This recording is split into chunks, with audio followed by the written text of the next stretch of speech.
Welcome to our channel. How Successful People Think. Change Your Thinking. Change Your Life by John Maxwell. Introduction. Good thinkers are always in demand. The person who knows how always have a job, but a pay.hop knows why will always be his boss. Good thinkers solve problems. They never lack ideas that can build an organization, and they always have hope for a better future. The diversity among successful people is astounding. But they're all alike in one way: how they think. That's the only thing that separates successful people from unsuccessful ones. And erase the good news: how successful people think can be learned. If you change your thinking, you'll change your life. No matter what your circumstances, you can learn to be a good thinker. All you must do is be willing to engage in the process every day. 11 Thinking Skills. Good thinking isn't just one thing. It consists of 11 specific thinking skills. A good thinker means developing those skills to the best of your ability. 1. Seeing the wisdom of big picture thinking. 2. Unleashing the potential of focused thinking. 3. Discovering the joy of creative thinking. 4. Recognizing the importance of realistic thinking. 5. Releasing the power of strategic thinking. 6. Feeling the energy of possibility thinking. 7. Embracing the lessons of reflective thinking. 8. Questioning the acceptance of popular thinking. 9. Encouraging the participation of shared thinking. 10. Experiencing the satisfaction of unselfish thinking. 11. Enjoying the return of bottom-line thinking. Big picture thinking. Big picture thinking can benefit any person in any profession. Real estate developer Donald Trump quipped, "You have to think anyway, so why not think big?" Big picture thinking brings wholeness into a person's thinking. It brings perspective. It's like making the frame of a picture bigger, in the process expanding not only what you can see but also what you're able to do. Big picture thinkers are comfortable with ambiguity. They don't try to force every observation or piece of data into pre-formulated cubbyholes. They think broadly and can't juggle many seemingly contradictory thoughts in their minds. Big picture thinkers broaden their outlook by striving to learn from every experience. They don't rest on successes. They learn from them. More importantly, they learn from their failures. But big picture thinkers also learn from experiences they don't have. They learn by receiving insight from others, from customers, from employees, colleagues, and leaders. Focused thinking. Philosopher Bertrand Russell once said, "To be able to concentrate for a considerable time is essential to difficult achievement." Sociologist Robert Lind observed, "Knowledge is power only if man knows what facts not to bother with." Focused thinking removes distractions and mental clutter so you can concentrate on an issue and think with clarity. Does every area of your life deserve dedicated, focused thinking time? Of course the answer is number B, selective, not exhaustive. In your focused thinking, identify your priorities. Once you have a handle on what you should think about, you must decide how to focus on it better. Start by keeping distraction to a minimum and making time for focused thinking, perhaps early in the morning. keep items of focus before you. If you have an assistant, ask that person to keep reminding you of the items you want to focus on. Creative thinking. Creativity is pure gold, whatever you do for a living. The Net Overwhelming, author of The 5 Faces of Genius, says the most valuable resource you bring to your work and to your firm is your creativity. More and what you get done, more than a role you play, more than your title, more than your output. It's your ideas that matter. Creative thinking isn't necessarily original thinking. Most often creative thinking is a composite of other thoughts discovered along the way. Creative thinkers value ideas, explore options, embrace ambiguity, celebrate the offbeat, and connect the unconnected. Creativity demands the ability to be unafraid of failure. Creativity requires a willingness to look stupid, to get out on a limb, knowing that a limb often breaks. To improve your creative thinking, remove creativity killers. Negative thoughts such as, I am not a creative person, or, I must follow the rules, or, I must think of my image, or, we can't afford to make a mistake. You think you have a great idea. Don't let anyone talk you out of it, even if it sounds foolish. Realistic thinking.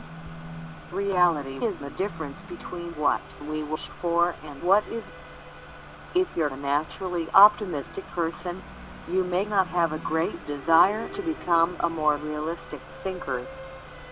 But cultivating the ability to be realistic in your thinking won't undermine your faith in people, nor will it lessen your ability to see and seize opportunities. Instead, it will add value in other ways.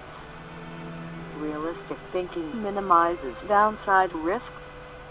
Actions always have consequences, and realistic thinking helps you determine those consequences. To improve your realistic thinking, develop an appreciation for truth. Unfortunately, too many people want to avoid the truth. As Winston Churchill noted, men occasionally stumble over the truth, but most pick themselves up and hurry off as if nothing has happened. The truth will set you free, but first, it may make you angry! Being a realistic thinker means doing your homework to get the facts. As well, there's nothing like thinking through the pros and cons of an issue to give you a strong dose of reality. Strategic thinking. Strategic thinking is nothing more than planning on steroids. Spanish novelist Miguel de Cervantes said, "The man who is prepared has his battle half fought." Strategic thinking takes complex issues and long-term objectives, which can be very difficult to address, and breaks them down into manageable sizes. Everything becomes simpler if it has a plan. Strategic thinking can help you simplify the management of everyday life. You can do that by using systems which are nothing more than good strategies repeated. To become a better strategic thinker, break down the issue into smaller, more manageable parts so you can focus on them more effectively. How you do this isn't as important as just doing it. For example, you might break it down by function, as Henry Ford did when he created the assembly line. When most people begin using strategic thinking to solve the problem or plan a way to meet an objective, they often make the mistake of jumping the gun and trying to figure out how to accomplish it. Instead of asking how, they should first ask why. If you first jump into problem-solving mode, How are you going to know all the issues? Possibility thinking. People who embrace possibility thinking are capable of accomplishing tasks that seem impossible because they believe in solutions. The first step in becoming a possibility thinker is to stop yourself from searching for and dwelling on what's wrong with any given situation. That also means staying away from the experts. So-called experts do more to shoot down people's dreams than just about anybody else. Look for possibilities in every situation. Das Soderquist, former president of Walmart, tells a wonderful story of visiting a competitor's store with his firm's founder, Sam Walton. At the end, Soderquist said it was the worst store he had seen in his life. But Walton was enthused by the pantyhose rack, so enthused that he pulled the fixture out to get the name of the manufacturer on the back, and the fact that the store had 12 feet of ethnic cosmetics rather than the 4 feet in Walmart stores. "We're absolutely missing the boat," said the possibility thinker who was Soderquist's boss. Reflective thinking. The pace of our society doesn't encourage reflective thinking. Most people would rather act than think. Reflective thinking is like the crock pot of the mind. It encourages your thoughts to simmer until they're done. Your goal should be to reflect so you might learn from your successes and mistakes, discover what you should try to repeat, and determine what you should change. It's always a valuable exercise. By mentally visiting past situations, you can think with greater understanding. Set aside time for reflection. Remove yourself from any distractions. Review your calendar, which isn't just a planning tool, but also a reflective thinking tool, as it allows you to review where you've been and what you've done. If you keep a journal, review that act well. Popular thinking. If you want to become a good thinker, then start preparing yourself for the possibility of becoming unpopular. Good. Thinkers question popular thinking, because popular thinking sometimes means not thinking at all. Popular thinking offers false hope. It's slow to embrace change. Popular thinking brings only average results. Think before you follow. Unpopular thinking contains the seeds of opportunity. Unpopular thinking is required for our progress. Appreciate thinking that's different from your own. Continually question your own thinking. Get used to being uncomfortable. Shared thinking.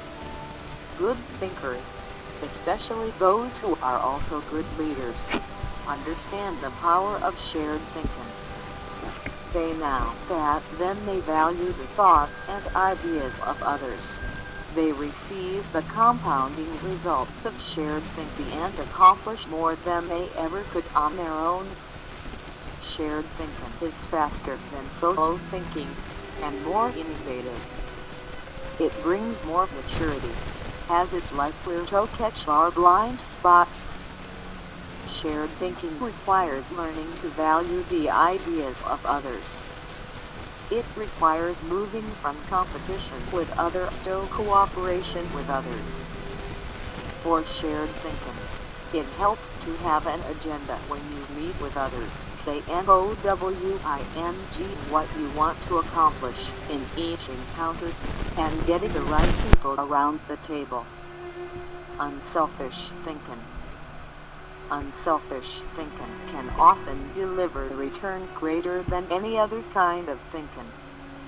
It brings personal fulfillment, adds value to others, increases quality of life, and makes you part of something bigger than yourself. To begin cultivating the ability to think unselfishly, put others first. Realize that everything is not about you! That requires humility and a shift of focus.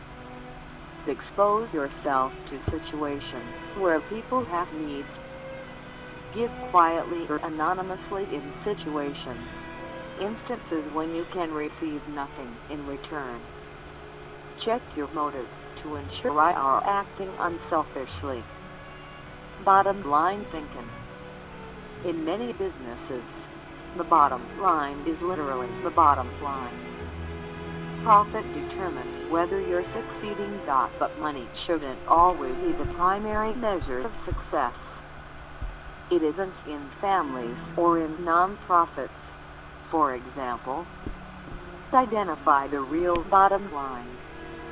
It can be as lofty as the big picture vision, mission, or purpose of an organization, or it can be as focused as what you want to accomplish on a particular project. What's important is that you be as specific as possible. If your goal is something as vague as success, you'll have a painfully difficult time trying to harness bottom line thinking to achieve it. The first step is to set aside your wants. Get to the results you're really looking for, the true essence of the goal. Set aside any emotions that may cloud your judgment and remove any politics that may influence your perception. What are you compelled to achieve? What must occur? What is acceptable? That's the real bottom line. Conclusion. As you become acquainted with each of those skills, you'll find that some you do well, others you don't. Learn to develop each of those kinds of thinking, and you'll become a better thinker. Hope you like my review about How Successful People Think by John C Maxwell. Please comment and share this video if you liked it. Do not forget to subscribe our channel. New video every day. Thank you so much. Make our bodies higher.